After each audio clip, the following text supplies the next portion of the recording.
काही दिवसावर येऊन ठेपलेल्या लोकसभेच्या निवडणुकीमुळे विविध राजकीय पक्षातून हालचालीला चांगला वेग प्राप्त झाला आहे। शिर्डी लोकसभा निवडणूक यंदा चांगलीच रंगतदार होणार असल्याचे चित्र दिसून येत आहे। अनेक राजकीय पक्षाकडून या ठिकाणी मोर्चा बांधणीला सुरुवात देखील झाली आहे।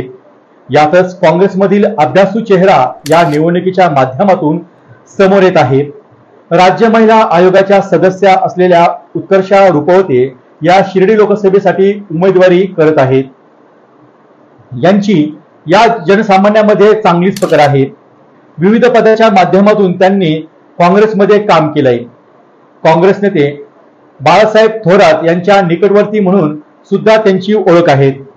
अनेक वर्षापासून काँग्रेस पक्षाशी संबंधित असलेल्या रुपवते यांनी शिर्डीतून लोकसभा निवडणुकीच्या मैदानात उतरण्याचा निर्णय घेतला आहे आणि आपला फॉर्म देखील दाखल केला आहे। तर पाहूयात उत्कर्षा रुपवते यांनी अर्ज दाखल केल्यानंतरच्या घडामोडीचा लेखाजोखा। नमस्कार, मी शैलेश शिंदे आणि आपण पाहत आहात डी न्यूज वेद वर्तमानाचा। उत्कर्षा रुपवते यांचे आजोबा, वडील आणि त्या स्वतः अनेक वर्ष काँग्रेसचे काम पाहतात। उत्कर्षा रुपवते लोकसभा निवडणूक लागल्यापासून शिर्डी लोकसभा काँग्रेसच्या जागेवर उमेदवारी मिळावी म्हणून प्रयत्न करत होत्या, परंतु महाविकास आघाडीत शिर्डीची जागा ही उभाटा गट शिवसेनेला गेली। आजी माजी खासदारावर असलेली नाराजी तरीही उभाटा गटाने माजी खासदार यांना उमेदवारी दिली। यातच रुपवते यांनी उमेदवारी करायची ठरवली आणि थेट काँग्रेसला रामराम ठोकून वंचित बहुजन आघाडीमध्ये प्रवेश करत उमेदवारी जाहीर केली आणि मोठे शक्ती प्रदर्शन करत आपली उमेदवारी अर्ज दाखल केला आणि खऱ्या अर्थाने शिर्डी लोकसभेला एक विलक्षण कलाटणी निर्माण झाली आहे। आधीच आजी माजी खासदार यांच्यावर मोठ्या प्रमाणात जनतेची नाराजी आहे। आपल्या वेदवर्तमानाच्या या कार्यक्रमात वस्तुस्थिती मांडली गेली, त्यावर जागरूक नागरिकांनी दोघांनाही पर्याय असावा अशी खंत व्यक्त केली होती।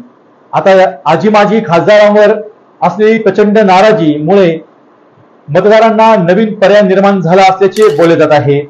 माजी खासदार भाऊसाहेब वागचौरे यांनी शिवसेनेला सोडत विखे साहेबांसोबत काँग्रेसचा हात धरला होता। त्यानंतर अनेक शिवसैनिकांचा रोष वागचौरेंना सोसावा लागला होता। त्यानंतर फक्त मोदींच्या लाटेत निवडून येणारे खासदार म्हणून ज्यांची ओळख निर्माण झाली आहे असे सदाशिवराव लोखंडे यांनाही खासदार दाखवा, बक्षिसे मिळवा किंवा खासदार हरवले आहे असे सोशल मीडियावर नेटकऱ्यांनी ट्रोलही केले होते। अशा अनेक नाराजी आजी माजी खासदारांवर त्यांच्याबद्दल आहेत। त्यात रुपवते यांची एंट्री झाली आणि आजी माजी खासदार यांचे धाबे दणाणले आहेत।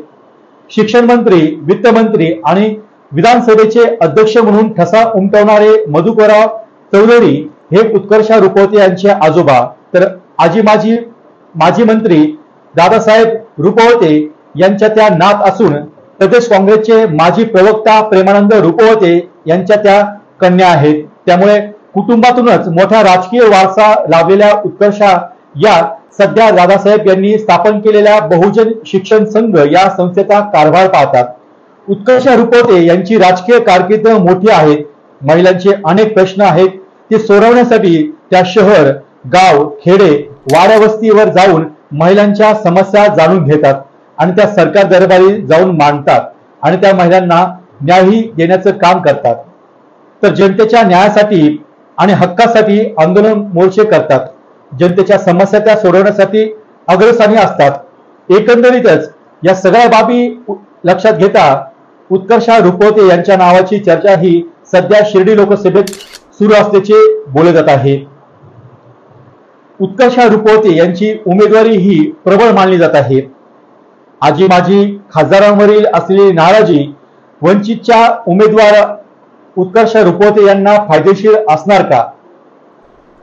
माजी खासदार नको, आजी खासदार नको म्हणणारे मतदार रुपवते यांच्या पारड्यात मत टाकतील का? दोघात तिसरा, बाकी दोघेही विसरा, तिसऱ्या पर्यायाला जनतेकडून कौल मिळेल का?